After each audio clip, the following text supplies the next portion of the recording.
Hi everyone, welcome to the latest episode of Sobriety Unleashed with me, Simon. And me, Ellen. And today we are talking about how do I relax without alcohol, which, Simon, I'm sure you get it all the time. This is one of the top limiting beliefs that everybody has about alcohol, that they use it to relax.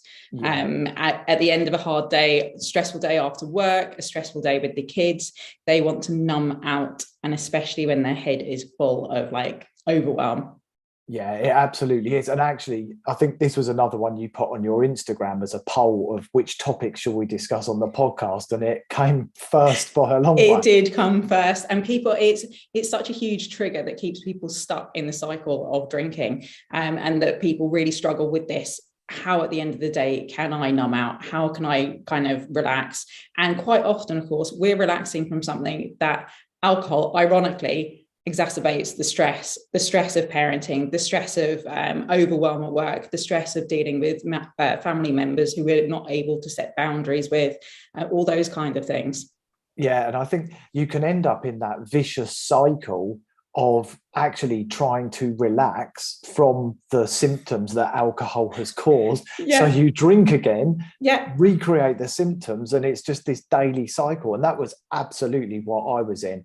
I truly believe that alcohol helped me relax. It helped me unwind, which temporarily it hit the pause button for an hour maybe. Yeah. But the next day my anxiety was off the chart. All I was thinking about was drinking again. I was craving booze, and I would do the same the next evening to relax from those uncomfortable feelings. I didn't know what true relaxation was. No, absolutely. And of course, people go on holiday to relax as well. And the holidays are based around alcohol. So quite often we come, as you said, there's that cycle of we drink, we don't sleep well, we wake up hungover, and we start drinking earlier, and we're in that cycle. And at the end of the holiday, no relaxation is actually being had.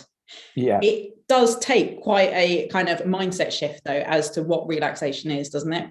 Yeah, totally. And I think it actually starts with a kind of acceptance and acknowledgement that alcohol doesn't really help us relax. And I think when you can understand that, and it takes maybe a little bit of research or reading or learning or listening to podcasts like this to truly grasp it, then I think you can start sort of stepping forward into discovering true relaxation. But it definitely starts with a kind of acceptance of, yeah, this is a limiting belief. It doesn't really help me relax. Absolutely. So tell me, what are your kind of top tips for relaxation now that you've given up alcohol and you've got quite like a few years of sobriety under your belt? So what are your go-to for relaxation? Yeah, and I think it is important to kind of discover new go-to places for relaxation, new coping mechanisms, for want of or ways to meet your needs.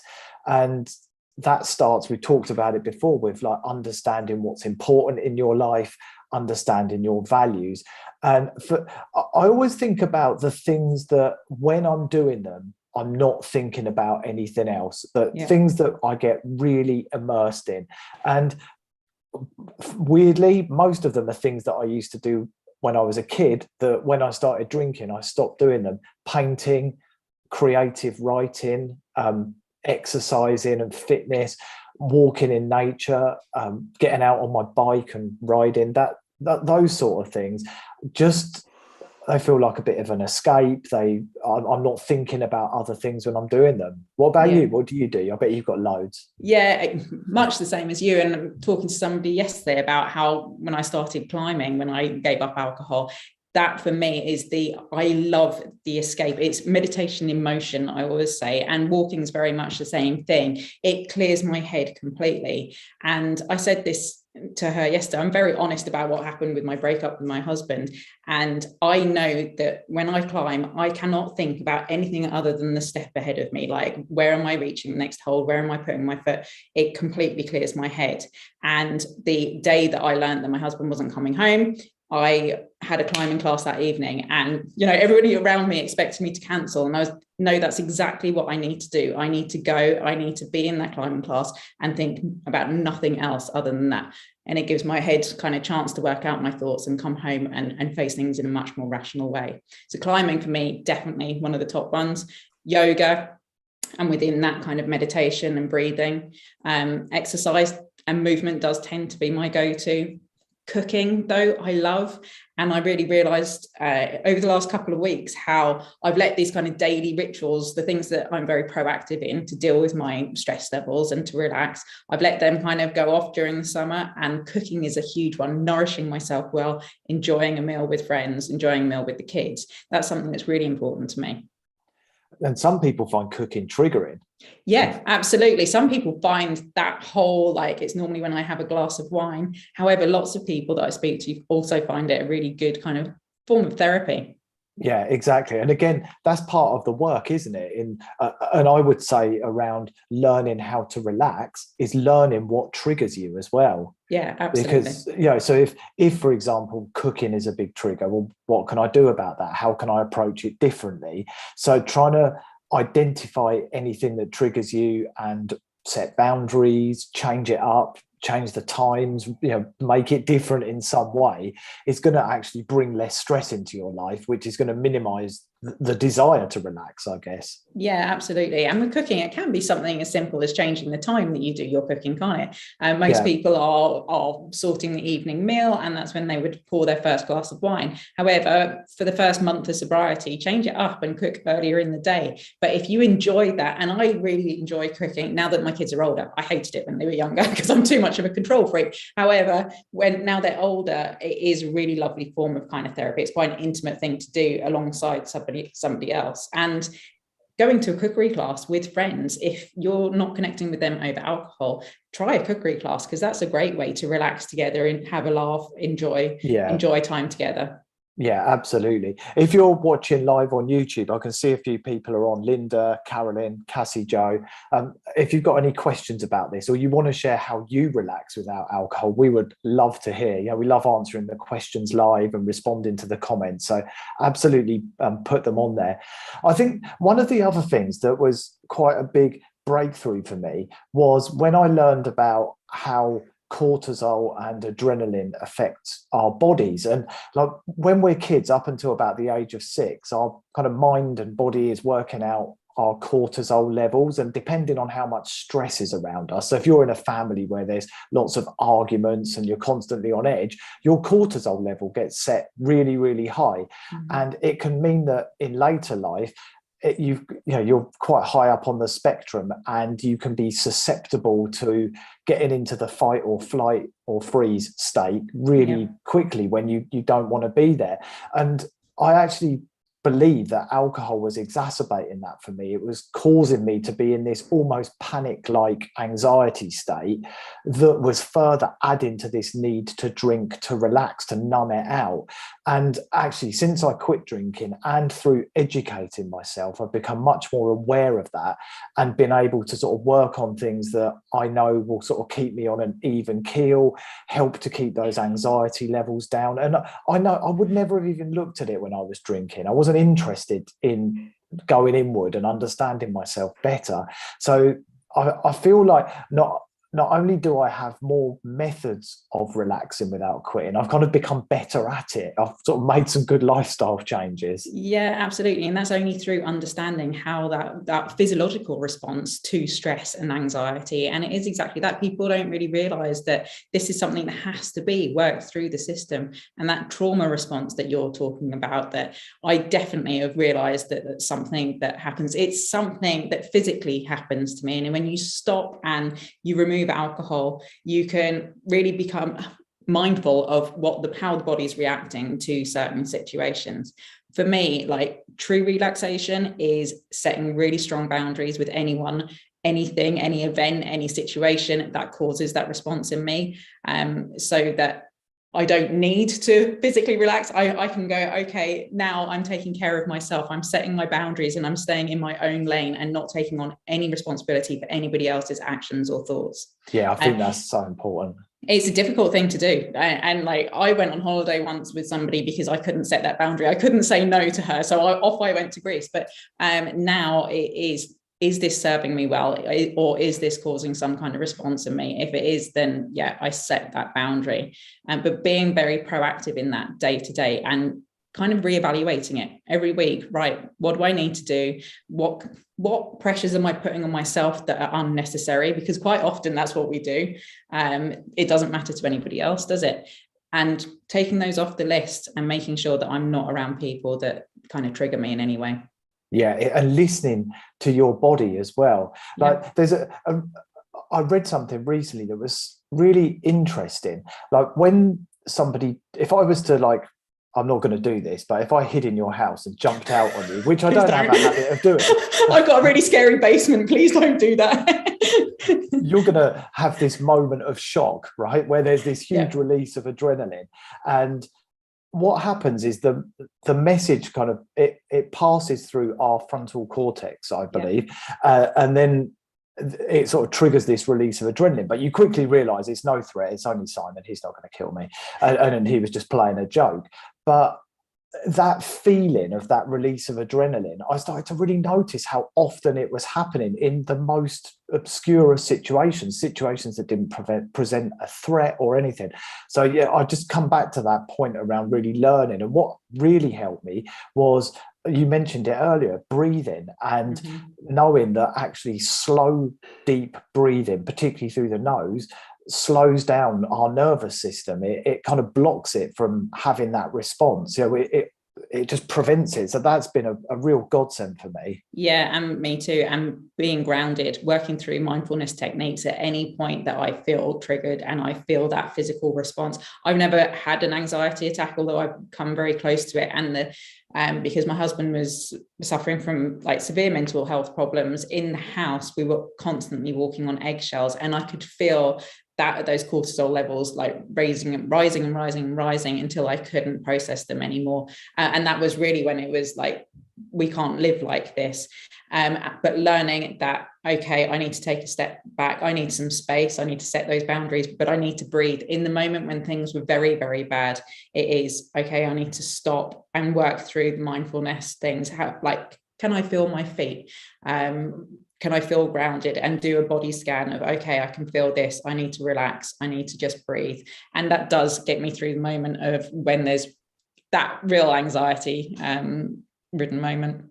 And boundaries aren't just to be clear, boundaries aren't just about people either. You know, boundaries can be places, they can be behaviors, situations, anything that you think actually that presents a threat to my sobriety, to my well-being, or it's not something that's kind and loving to myself. No. That potentially needs looking at as a boundary. Yeah, definitely.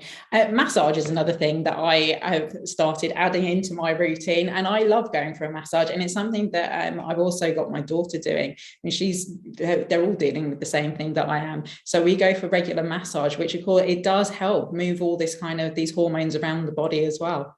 Yeah, that's true. Absolutely. I did some emotional healing work, and after I did that, she talked about peptides, which carry emotions. We talked about them before. And she said, go and get a massage. You need to release all of that, all of that junk from your body. So absolutely. In the lymphatic drainage system, it really is important.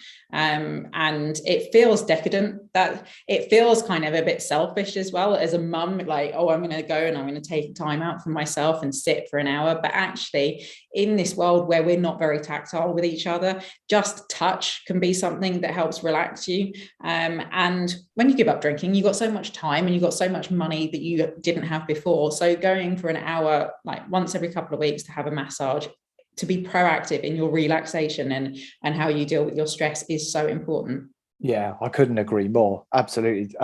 There's a few comments. Cassie Joe said, how do you stay sober through the weekend? This seems to be a real struggle for me. Only for the first couple of weekends. I think you need to accept that actually first couple of weekends are going to feel strange. It's going to feel difficult. But as you go on, it gets easier and easier and easier. And you just reach for your sober toolbox. There's so many things that you can reach for. Distraction those first weekends, connecting with other people, turning up to some meetings, connection like that is really important. Now, I don't give alcohol a second thought on the weekend. It doesn't matter what day of the week it is. It's just not something I turn to. What about you, Simon? Yeah, I know it's a big challenge for a lot of people. And definitely when I first quit, Thursday, Friday, Saturday, Sunday, that was my increased drinking days where I would have way more than one bottle of wine. And I think what I did was I changed my routine. So I made plans over those first few weekends. I planned to take my son bowling, and we went to the cinema. I just did things and kept myself active, and just changed what I normally did, which was actually sit on the sofa and guzzle wine. That really helped. And also having things to look forward to that weren't alcohol based, even if it was just a new series on Netflix or a takeaway or something, but they really helped, so they can feel like a treat on a weekend evening. So that, I think they were probably the biggest things that got me through the weekend, and having some nice 0% drinks that I could have instead. Yeah, absolutely. And like we said about the cooking, it's very difficult to when you're in that routine of when you drink, like this is exactly what you do. If you stay in that routine for those first couple of weekends, you're going to find it quite difficult. So change it up, change your routine, as you say, go do something different. Think about what you would have liked doing as a teenager pre-alcohol, and go and do something like that, something that makes you laugh, something that's fun. Yeah, and even to the extent of thinking about, okay, where could I go where I definitely wouldn't drink? You know, I want to make sure I don't drink between 7 p.m. and 10 p.m. Where could I go? And I know that if I go there, I won't drink. Yeah, there's no point in going around like the same places, the same people, and the same routine in those first few weeks, and then wondering why you're failing at it. Like, oh, okay, I don't know why I'm slipping up. It's just because you're in the same routine. You've got all those associations, all those triggers. So just change it up. Yeah, exactly. Well, that's the definition of insanity: doing the same thing over and over and getting the same results. Linda said, "Giving myself permission to just relax has been so helpful. It's my job." Yeah. It's that permission to relax is such a difficult thing, because we are told to hustle, hustle, hustle. You don't sit down, you don't stop. And I remember years ago, my yoga teacher saying to me, in a world where we have this constant buzz. If we're at home, we have the radio playing, we have the TV on. There is never a time that we sit quietly with no kind of stimulus around us. And the importance of doing that it's so high. So having permission to relax, it's okay. We don't need to hustle all the time. You don't have to multitask. Everybody has permission to relax. Yeah, I think this is where, though, challenges can come up for some people, definitely for me, because I think a lot of people keep themselves busy to protect themselves from some of the uncomfortable feelings that can come up when we're with silence, when we're with nothing, and it can be really difficult for a lot of people. So I think that can be a skill that you build up as you go forward. Yeah, that's definitely something to practice, and maybe to think about later on in sobriety when you start to unpack a lot of the reasons why you were drinking. Yeah, totally. One of the other things that helped me, just I suppose it's not so much relaxing, but it's relevant, and it helped with just dealing with uncomfortable thoughts and feelings that were coming up, was just using my breath as an anchor. And even if I was out in the supermarket or driving the car, if something difficult came up, I would acknowledge that the thought was there. I wouldn't try and push it away. I'd accept that thought is with me now. It's an unwanted, intrusive thought. And then I would just bring my attention to my breath without trying to push it away, and just concentrate on the breath going up my nose, back out of my nose, over and over until it sort of just faded away. And that seemed to work. And I still do it from time to time now. And that can be a really useful technique, just to concentrate on your breath if there's external things or internal thoughts causing bother. Absolutely. And I would think about it, take your mind to it. Are you like this? Because as human beings, we tend to hold our breath as soon as there is any stress and any anxiety, and our shoulders raise, and we breathe into the chest instead of into the belly. So for me, it's definitely taking my hands onto my belly and stopping for a moment and trying to breathe and move the hands in and out, and taking that breath down to my stomach all the time. And that also speaks to posture as well. You know, we can adopt a posture that actually causes us mentally to feel negative, down, stressed, whatever it might be. If you're hunched over, or we can all think of if someone said, well, make a sad pose, you'd probably hunch up in a ball and put your head down. Whereas a nice happy pose or a powerful pose is one where your chin is high and it makes you feel positive. It sends a message to the brain, and that actually works. In fact, if you're watching live now, do it now. Do it. I had the women doing this a couple of weeks ago. I was like, queen pose, power pose. Hands on hips, whatever, hands in the air, shoulders back, chin up. And it really does. I can take on the world. I am strong. It absolutely works. So it'd be chest out, chin up, hands on hips, shoulders back. Shoulders back. Beyonce pose, one hip aside. Our yoga teacher gets us doing it, and it we all giggle and we laugh, but actually, and that in itself is stress relief. That is a true way to relax. Is to really, really have a giggle. Yeah, that's true. And again, it comes back to just planning and thinking about it. What makes you laugh out loud? You took that yoga class, I would be laughing out loud at that. And I can see how you'd come away from it, not just feeling more powerful, but actually feeling relaxed because you've been laughing. Relaxed and happy. Music and dance is another one. I think I said this before. I like to work out and I like to have loud music. So I kill those kind of two birds with one stone there. And in between sets, I will dance like there's no one watching. However, I turned around one day and my 14-year-old daughter was just stood there looking at me like, what the hell, you've lost the plot. I'm like, no, come dance with me, it's good. Anything that makes you laugh and some kind of movement, it really does help with relaxation. And sometimes you have to make a bit of an effort. You might feel in a bit of a rut and not really want to do that, but actually it's sometimes you've got to put your canoe in the water and just start paddling. If you don't commit to anything else, commit to listening to one song that lights you up. You don't have to. Everyone has one song that they sing along to that they have great memories from, and I quite often recommend within the groups. I'm like, I've had this song playing on repeat all day and I've been playing dancing in the kitchen to it, listen to it, and then we're like, that's a great song. There's going to be a song that you love and that really does light you up. Commit to just listening to that once a day.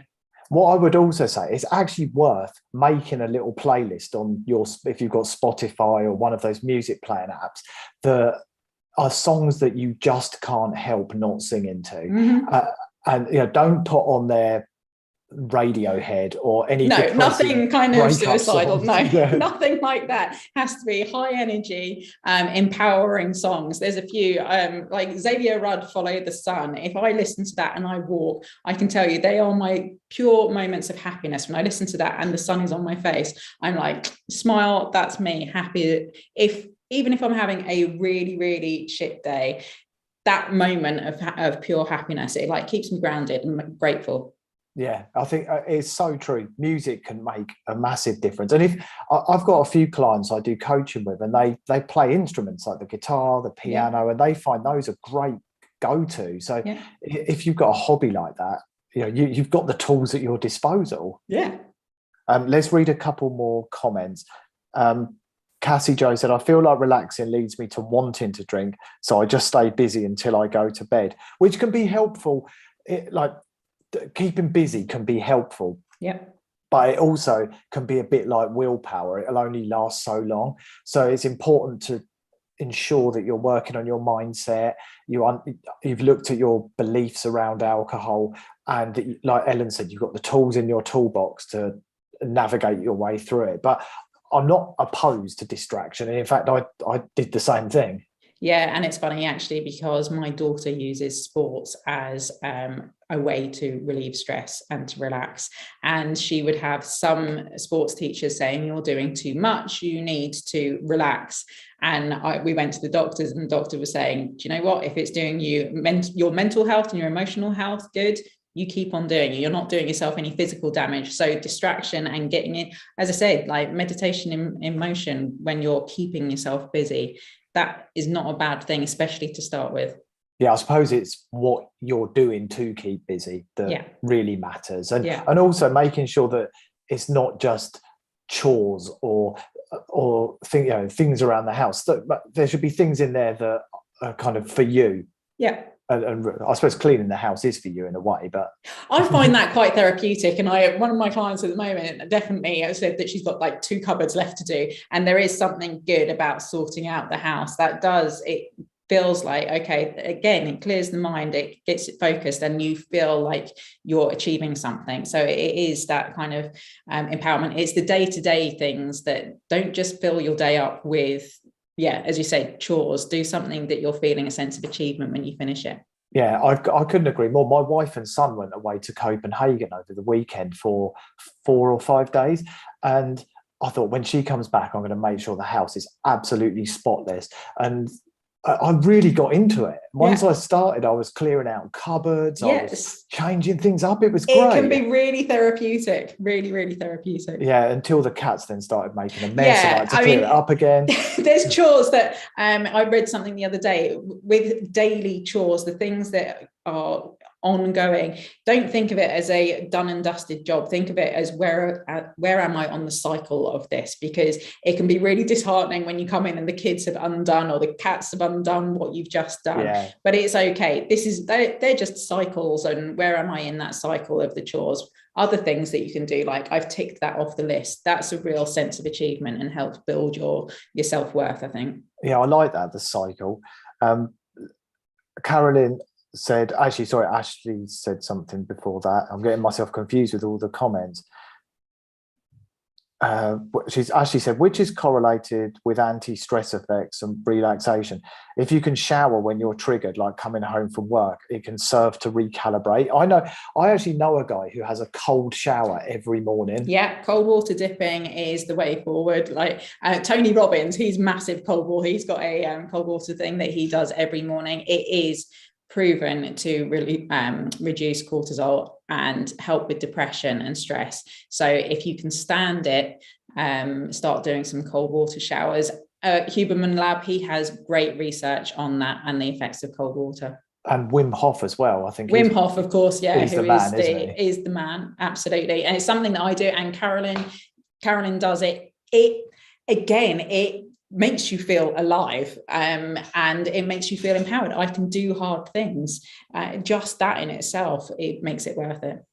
The gym I go to has got a snow room, and there's real snow and ice in there, and you can shut yourself in there. So I go in there, I take my phone and I time myself. My record's 3 minutes 26 seconds, I think. That's very cool. It is. It's like it's one of those things, when you're doing it, you can't think about anything else. No, and it's mind over matter, knowing that you can control your mind and you can breathe. Like breathing your way through cold water is how you get through it. So yeah, knowing that you can control that and that you have the power to do what you want to do, it really, really helps with your self-worth. Yeah, I think it can help on several levels, can't it? So yeah, there's a lot in that, and there's some good books and videos and things about it as well, isn't there? Carolyn said, my husband used to free climb, i.e. without ropes, and he used to tell me that was when he felt most alive. Yeah, anyone that hasn't watched Free Solo, watch that film, because that is an amazing film about Alex Honnold, who does the free climb, and you kind of watch it behind a pillow. But absolutely, anything that really gets you in that flow state, and I've talked about that before. You can get that with running, you can get it with all sorts of things. For me, definitely climbing or running. And that's a good question, isn't it? Like to ask yourself, like, when did you last feel really alive, and what was it that made you feel like it? Because these are the things we want to bring back into our life and do more of them. Yeah, and normally it's that stepping outside your comfort zone, which is exactly what Carolyn says with the free climbing. Anything that is slightly outside your comfort zone. It doesn't have to be massively outside your comfort zone. You don't need to go and climb El Capitan to start off with. No, however, just for some people, like public speaking is a huge thing. It was for me. Anything that's slightly outside your comfort zone makes you feel alive. I did the skydive as well, and that was one of those things that was like, yeah, I absolutely loved it. Way outside my comfort zone. Yeah, I couldn't agree more. Yeah, I've done some public speaking, and the feeling afterwards, the sort of energy and the all those endorphins. Yeah, you're just buzzing. Yeah, that's a natural high. It is a natural high. Yeah, absolutely. What else have we got? Carolyn said yoga's an amazing way to relax. child's pose, savasana, which is Shavasana, corpse pose. Corpse pose. Yeah, it's my favorite. Yeah, I'm not a yoga expert, as you can gather. And she also said box breathing is a great technique when feeling really anxious. Yeah. Cassie Jo also said, I found that working out has helped me a lot. I will work out in the morning before I go to work, and will use the virtual reality to work out doing a boxing game at night. Very cool. That sounds like fun. Yeah. Yeah, I like that a lot. So, and she also said, I just literally stay as busy as possible if I start feeling the urge to drink. I've got 3 kids under 6, so I've always drunk to relax, but I'm trying to get away from that. The irony there is that parenting is made so much easier with sobriety. For numerous amount of reasons. The fact, even if you've got 3 kids under 6 that don't sleep very well, and I got 3 kids, one of them didn't sleep for the first 4.5 years, not one night. However, that sleep that you do get when they are sleeping is so much better when you're not drinking. The fact that you're waking up slightly more kind of clear-headed in the morning, even if you're having broken sleep with the kids, your patience is so much better with them. So you're able to deal with them in a completely different way. You're able to set boundaries with the kids so that you're putting yourself first, and so you're giving the best of you to them. Parenting is much, much easier in sobriety, and therefore, you're not drinking to escape what alcohol is kind of exacerbating. And what I love about this, I'm really pleased that Cassie Jo shared that about young children, is this behaviour is generational. Yeah. We almost each and every one of us will say, one of my parents drank heavily, one of my grandparents used to drink all the time, and it just goes on and on and on. And we don't want that for our kids. And actually, when you make this choice, especially when they're as young as Cassie Jo's kids, you stop it, you end it for all the generations to come, because they see what you've done. We've said it a million times before, our kids do what we do, not what we tell them to do. And they learn from it, they grow from it, and they start making sensible choices about how they want alcohol to feature in their life. So Cassie Jo, when you're thinking about your relationship with alcohol, just think that you're actually changing all of their relationships with alcohol. That can be a big motivator. And they will know that is an option. I just didn't know that sobriety was an option. I didn't know one adult that didn't drink alcohol. So I'm hoping for my kids, it's just the norm. And Cassie Jo, exactly the same for your kids. They're so young that what a great role model you're being for them. Yeah, exactly. I'm not saying they'll never drink. I'm saying that you equip them with a much better understanding to make sensible choices as they go into adulthood. And even showing them that there's different ways to relax, and them having that as a role model, and them knowing that they can turn to different things, not alcohol. That in itself is a reason to continue on this journey. I think I always get my clients, I know we've gone a little bit off the topic of relaxation, but I always get my clients who've got kids, and it is age appropriate, but for a kid under 6, you could say to perhaps the oldest one, do you prefer mummy when she drinks or when she doesn't drink? And it can be very powerful to hear it said back to you, well, I prefer you when you don't drink. And then to ask the big question, why? It's a scary question, but absolutely. And that's quite close to home.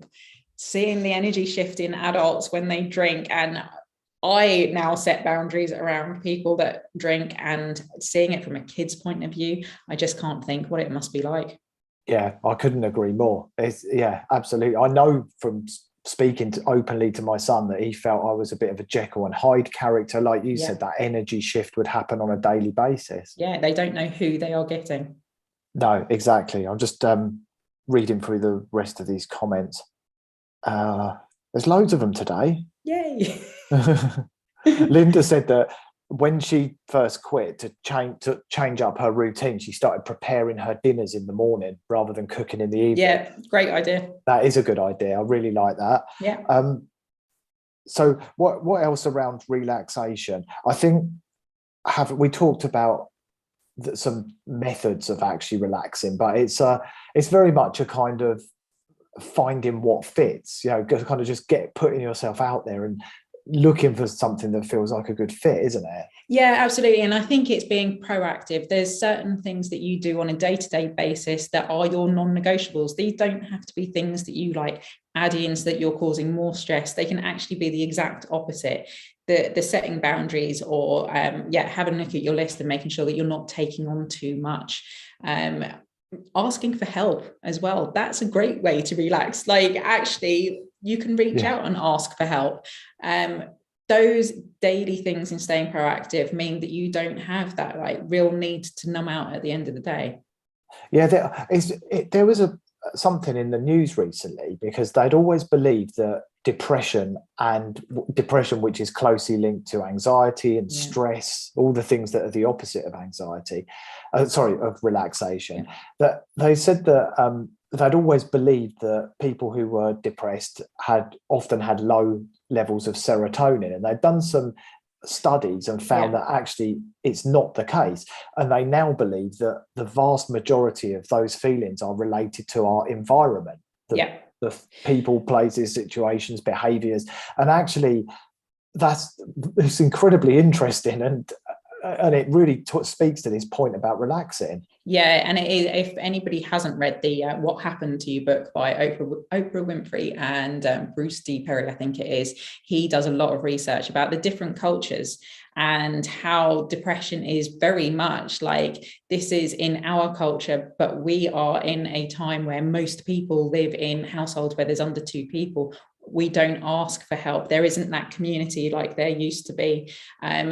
We don't go to church like we used to. There isn't that community where you have somebody who notices when you're ill, who brings your food if you're ill, who you have someone to talk your troubles through. Like, your environment is so closely linked to your mental health and your emotional health. Finding those people that light you up and that can be there for you. There's certain people, we were talking a bit before, there's certain people to stay away from that don't help with your anxiety, who are not necessarily a safe space, but those people that you feel are a safe space, and that you can talk about what you want to, when you want to. If you have troubles, you can speak to them about it, but actually they're going to just take you at face value, and they're the people to be around.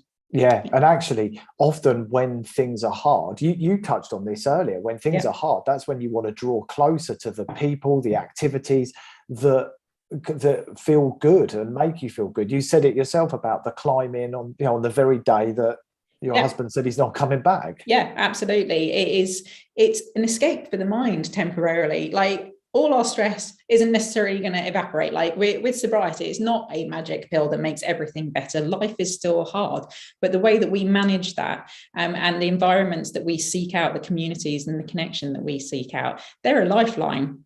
Yeah, they totally are. And actually, in that situation, it would have been so easy to have just said, I'm going to isolate myself, I'm going to wallow.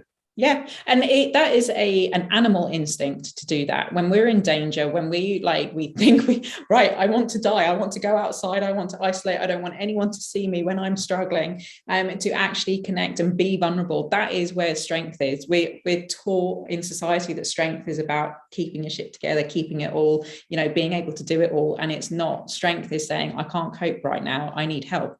Yeah. And how many people find it hard to ask for help? Yeah, so many. Yeah, absolutely. I know I did. I think especially as a man, people can feel that it's taken away their masculinity by. Yeah, well, I think it's strange that you say that, because I would say, especially for a woman as well, we're told that we can have it all. That doesn't actually mean that we have to have it all. We're told that we can be mums and we can go to work and we can keep a house and we can do all these things. We can stay slim, we can exercise, we can eat right.